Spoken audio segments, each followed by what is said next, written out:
Como les decía, nosotros en este panel vamos a estar navegando en las temáticas de visión, de ética y de datos. Yo les quiero hacer una preguntita, pero que me la contesten con una sola palabra. Eso es como una especie de reto, ¿verdad? Como de trivia. Si tuvieran que describir con una sola palabra cómo es el ecosistema de investigación en la caja, ¿qué nos diría usted, doctora Barrientos? Bueno, buenos días a todos. Yo lo definiría con, tengo tres en mente, pero quizás potencial, ¿verdad? Como hemos venido escuchando durante toda la mañana, la caja tiene nuestra institución. ¿Una palabra, doctora? Ok, potencial. Ese es el reto, ¿verdad? Ese es el examen de hoy. Potencial. Muchas gracias. Buenos días. Yo diría que incipiente. Perfecto. ¿Doctora? Yo soy pediatra, entonces diría que es como un niño, porque tiene muchísimo que aprender y muchísimas opciones de crecimiento. ¿Cuál de todas escoge? Como un niño. Como un niño. En mi caso pensaría que es latente. ¿Es latente? Bueno, qué interesante, ¿verdad? Porque entre incipiente y niño, ¿qué nos diría? ¿Qué nos dice la audiencia? O sea, que todavía tenemos mucho camino que recorrer, ¿verdad? Que estamos empezando. Entonces yo creo que coincidimos, ¿verdad? En que hay potencial, es el otro elemento, ¿verdad? Que nos está diciendo que ahí vamos por buen camino. Y latente porque es una necesidad que sentimos desde hace muchísimos años y que ahora pues están haciendo. Es un niño pequeño y que nosotros aquí le estamos dando vida y le estamos ayudando a caminar. Ahora, entrando en la temática un poco de la visión, doctora Barrientos. Hace algunos años era un poco arriesgado, ambicioso, como muy aspiracional pensar en una unidad de investigación en la caja, pero ustedes decidieron dar el primer paso. Cuéntenos un poquito de eso, pero además que usted nos pueda decir cuál fue el mayor obstáculo para crear esta unidad. ¿Puedo extender? Tiene 15 minutos. No, para eso me Yo la recorto. Para eso me voy a trasladar al año 2019. Realmente nosotros, bueno, yo trabajo en un Hospital Nacional de Geriatría y en el año 2019 estábamos viendo los números a nivel mundial y a nivel local, donde nos hablaba del reto que es el cambio demográfico. Y veíamos los datos donde nos arrojaban que para el 2030 en Costa Rica, 4 de los que estamos acá, por cada 4, 1 va a ser una persona adulta mayor. Entonces empezábamos a gestar todo lo bueno, todo lo que tiene que enfrentar la población en proceso de envejecimiento y en etapa de vejez. Entonces, uno de los retos fue el cambio demográfico y con lo que nos estamos enfrentando con nuestra población, que cada vez vemos más fragilidad, sarcopenia, problemas de capacidad funcional y otros determinantes sociales. Lo segundo es que coincidió en aquel año con la Organización Mundial de la Salud promovió o está promoviendo la década de envejecimiento saludable 2020-2030. Y eso hace un llamado al nivel mundial de que todas las instituciones gubernamentales, no gubernamentales, se unan para generar una mirada, una línea de acción en envejecimiento, que cambiemos nuestra forma de ver, de pensar y de hablar sobre envejecimiento. Y una línea para llegar a eso es fomentar la investigación. Entonces esto venía consolidándonos y estimulándonos a cómo poder cooperar con algo muy importante que está dentro de nuestra visión comunidad, que es generar el puente entre la clínica y la investigación. No solo bastaba generar investigación, sino cómo apoyar a mi institución y al país con evidencia autóctona. Y en ese transcurso conocimos el decreto del Ministerio de Salud, donde invitaba de manera no obligatoria, pero hacía un llamado a conformar las unidades de investigación. Entonces ahí fue cuando encontramos el conducto, la vía para poder todas esas ideas que veníamos gestando y cómo cooperar, cómo ayudar al país a través de la unidad de investigación, y que nos ha permitido poder desarrollarnos no solo en la investigación, sino que hemos empezado a generar tentáculos en los profesionales de salud por medio del eje de docencia, porque la unidad, nuestra unidad no solo investiga, sino que también está capacitando para que los profesionales de distintas disciplinas, y sobre todo el primer nivel de atención, tenga una mirada distinta del envejecimiento, y eso lo hacemos a través de la unidad de investigación. Entonces, fueron varios factores, encontramos una luz, hemos ido venciendo obstáculos y todavía estamos venciendo. Quizás el primer obstáculo fue formar la unidad, porque a veces en papel vemos todo muy rígido, pero ya llevarlo a la práctica, no teníamos unidades a quien seguir, no habían unidades de este modelo con el decreto del Ministerio de Salud. Entonces, pasar todo lo que venía en la norma a la práctica fue un gran reto, desde generar un manual de procedimientos que nosotros en la clínica no lo teníamos, generar un espacio físico, pero sobre todo que la gente se sumara al barco de la unidad de investigación del hospital. Y un segundo, no obstáculo, sino un segundo reto es convencer, porque sí es importante en la práctica clínica incluir a la investigación. Eso fue otro reto, y ahí viene tal vez el tema de los tiempos, ¿verdad? Porque tenemos que competir el tiempo de investigación con el tiempo de administración, el tiempo de docencia y de atención clínica. Pero como dijo la doctora Ivankovich, esto es un proceso y hemos ido aprendiendo y esperamos seguir creciendo. Muchísimas gracias. Pero vean qué importante algunos de los elementos que ella toca. Transición epidemiológica, no solamente en cuanto a la edad, sino también el comportamiento de la enfermedad en nuestro país. Nosotros iniciamos en el país enfocados en materno-infantil, lo hemos superado, tanto así que ahora la tasa de fecundidad es bastante baja, pero en fin, ese no es el punto. El punto es que ahora nosotros pasamos a una transición epidemiológica de enfermedades crónicas. Eso también es un océano de exploración para todos los investigadores. Entonces vean qué elemento más importante tomaron ellos para ser los primeros en inscribirse como unidad. Y el reto más grande, o sea, no había quien seguir. Entonces, para las nuevas unidades que deseen crear su propia unidad, aquí ustedes tienen a los que inauguraron el proceso. Ellos les van a apoyar. Muchas gracias, doctora. Siguiendo en el tema de la visión, doctor López, ¿qué hicieron diferente en el Hospital Calderón Guardia para pasar de investigaciones particulares a crear una cultura de investigación? Y lo otro, si mañana un hospital quisiera replicarlo, ¿qué le recomendaría a usted? Bueno, yo creo que en el Calderón ha sido clave la unidad de investigación, ¿verdad? Todo lo que mencionaba la doctora, creo que es un motor importantísimo de investigación dentro de los centros asistenciales, porque aglomera personas que tienen intereses comunes, ¿verdad? Y que tienen diferentes áreas de especialización. Entonces, por ejemplo, en la unidad de investigación tenemos especialistas en epidemiología, especialistas en análisis de datos, especialistas en bioética, personas que tienen un PhD, ¿verdad? Hay gente que aporta en todas las áreas, y tenemos representantes de la mayoría de los servicios del hospital, ¿verdad? Que creo que eso también es muy importante, porque cada quien puede proponer los temas que considera relevantes, ¿verdad?, dentro de su área de conocimiento. Entonces creo que hay que fortalecer las unidades de investigación. Como decía el doctor, creo que lo ideal sería tener una en cada hospital, ¿verdad?, y que sean los motores, como les decía, de la investigación en cada centro, ¿verdad? Y con respecto a la otra pregunta, yo lo que les recomendaría sería acercarse a las personas que ya lo han hecho, ¿verdad?, como la doctora Espinosa en el Calderón Guardia, como la doctora Ivankovich, que sé que están formando una unidad ahí en el Hospital de Niños.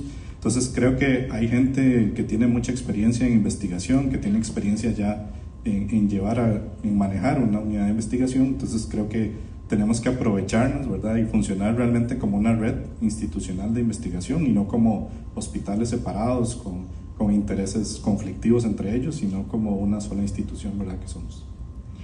Una cosa muy interesante que acaba de apuntar el doctor, y que yo siempre llamo la atención cuando un equipo de investigador lleva a pedir apoyo a nosotros para un tema en específico. Vea que ya tenemos un portafolio, lo acabamos de ver, hay todo un proceso que se llevó a cabo, tenemos una política, tenemos un reglamento, o sea, tenemos todo el plato Petri listo, diría usted, doctor, ¿verdad?, para que allí pueda crecer la investigación. Entonces, tomemos en cuenta eso, porque yo sé que aquí hay muchísimos colegas y compañeros de trabajo que ya ahí están pensando todo lo que pueden hacer. Tomen en cuenta los estudios multicéntricos. Ahora me encontré una de las investigadoras a las que nosotros les dimos apoyo, no solamente logístico, sino en diseño de protocolo y presupuesto para realizarlo en el tema de salud mental, que llegó con un site pequeñito y al final se convirtió en un estudio multicéntrico. O sea, empezamos a llamar a las unidades que estuvieran interesadas en trabajar en ese tema y se logró. Eso es de lo que está hablando el doctor. En la medida que nosotros podamos vernos como una caja completa y todas esas inquietudes que tenemos podemos encontrar que en otras unidades también la tienen, unámonos en una fuerza para hacer estudio multicéntrico y poder crear información para la toma de decisiones. Una cosa crucial para nuestros gestores.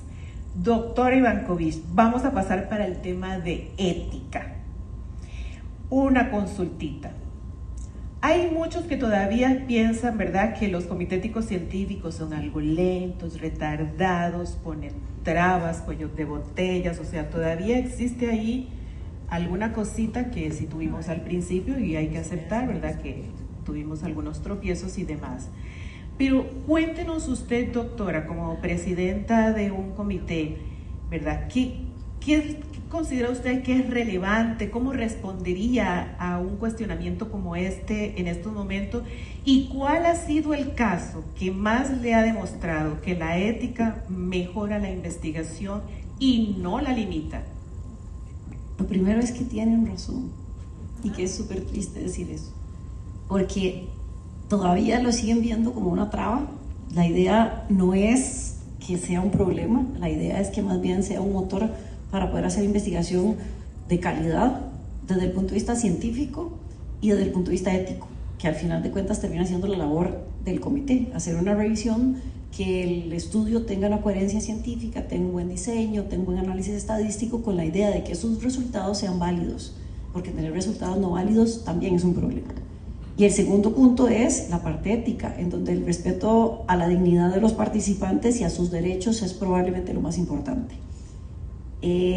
Ha sido todo un reto. Yo la verdad tengo la grandísima ventaja que el Hospital de Niños tiene una conducta o una educación e investigación desde hace muchísimo tiempo. Una cultura. Siempre, y fue el primer hospital de la Caja en tener un comité. Hay muchísimas personas que han trabajado en eso y para mí no fue tan complicado porque a mí nada más me heredaron algo, me enseñaron y seguimos adelante. Sí hubo el grandísimo cambio de la ley, que eso ha sido un reto, pero creo que poco a poco y con el interés de todos, la gran ventaja que tenemos en el Hospital de Niños es eso: los investigadores quieren hacer investigación a pesar de los obstáculos que hemos tenido. Entonces, ahora que hablan de la unidad de investigación, ya el Hospital de Niños tiene una unidad, está dirigida por probablemente la persona que más estudios multicéntricos internacionales tiene y que ha vencido el reto de los acuerdos de transferencia de datos para poder enviar los datos, que es la doctora Adriana Jock, y además de todo, de subcoordinadora está el doctor Rolando Ulloa, que es la persona que hace los estudios de multicéntricos con Costa Rica como centro coordinador. Entonces, nos quedan muchas cosas todavía como reto, lograr estudios genéticos, lograr estudios patrocinados, y creo que el motor de la parte ética son los participantes. Y aquí la clave de esto es la clasificación del riesgo. Tenemos como institución que lograr clasificar las investigaciones de bajo riesgo para poder darles la parte científica y la parte ética, pero no dedicarnos tantísimo a esas desde el punto de vista de que nos requieran mucho tiempo, para dedicarle el tiempo y la supervisión a los que tienen un riesgo mayor. Entonces, la mayor parte de nuestros estudios son observacionales, ya lo dice OMS y OPS, son estudios que tienen que estar bien diseñados desde el principio, pero que ya después pueden correr un poco solos. Por el otro lado, los estudios de alto riesgo que tienen intervenciones, que tienen sobre todo comparación de fármacos, de vacunas, etcétera, esos son los estudios que necesitan monitorizarse, que necesitan un acompañamiento y que necesitan auditorías. El lograr diferenciar esos dos tipos en nuestra institución nos va a permitir utilizar los recursos de la mejor forma para poder facilitar la investigación de una forma científica y ética. Muchas gracias, doctora. Bueno, vean un detalle importante para todos los que están aquí que quieren crear sus comités éticos científicos en sus centros de salud. Vean todo lo que tienen aquí. Todo esto es nuestro. Todo esto es nuestro. Y ellos están en la mejor disposición de apoyarnos a todos, ya sea que vayamos a hacer una unidad de investigación o ya sea que vayamos a crear un comité ético científico. No le tengamos miedo al comité. El comité es nuestro aliado. Cuando nosotros tenemos algunas dificultades para diseñar un protocolo y por ello tal vez podría ser un poco más extendida la revisión, también está el área de investigación y seguridad social, donde nosotros tenemos un equipo que le da apoyo logístico a ustedes. Y cómo crear el paquete para la evaluación dentro de un comité. Todo eso es nuestro. No tenemos que pedirlo prestado, está ahí a nuestra disposición. Ahora vamos a pasar a un tema muy interesante que es datos. Ahora hablaba el doctor Calderón y decía que, bueno, afuera nos miran, ¿verdad?, como con ansias. Yo siempre, como me gusta la gelatina, siempre pienso en que una piscina de gelatina es lo más maravilloso que le puede ocurrir. Así me imagino yo también que aquellos que están interesados en hacer investigación en un país donde más del 85% de la población recibe atención y sus datos están hospedados en un expediente digital, por supuesto que es como una piscina de gelatina. Máster Vargas. Todos hablamos de transformación de datos en conocimiento. ¿Qué significa para usted esto? Y si mañana resolviéramos los retos de acceso a los datos, ¿qué investigaciones serían posibles hacer que hoy, sin esa transformación, no la podemos lograr? Sí, gracias.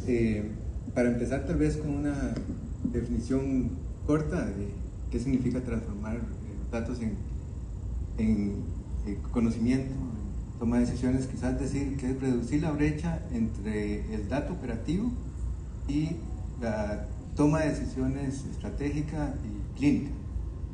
Y tal vez para comprender esta pequeña definición, podemos recortar el ciclo de vida de la información, empezando desde el dato bruto que llamamos, que entra a los sistemas de información, pasa por un nivel de estandarización, de calidad de datos, y a través de metodologías de investigación, metodologías de análisis, podemos convertir esos datos en información que precisamente, como se le ha hablado en este simposio, ¿verdad?, se puede utilizar en acción para tomar decisiones. Entonces, por ahí, primero una pequeña definición respecto a esa transformación de datos a información para toma de decisiones. Y eso significa también, para la institución, que podemos utilizar ese conocimiento que se genera a través de esos procesos y traducirlos en una gestión, en una administración de nuestros servicios, de nuestra misma institución, ya no solo basada en la intuición de personas que han sido, pues, visionarias en la institución, también dejar un poco esa administración histórica que también hemos hecho en muchos de los momentos, e incluso alejarnos también de situaciones o presiones políticas que se han dado en diversas ocasiones, y tomar decisiones informadas, tomar decisiones a partir de conocimiento generado por medio de evidencia científica. Entonces, creo que ese es el punto clave, y precisamente encantado de todo lo que se está promoviendo con este simposio, porque nos lleva a eso. Respecto a la segunda pregunta, yo diría, Amada, que tenemos las condiciones. Quizás nos falta un poquito la cultura de utilizar datos, como bien usted lo decía, el doctor Calderón creo que lo manifestaba, es una mina de oro que tenemos allí, y quizás nos falta esa cultura de saber cómo utilizarlos, porque tenemos las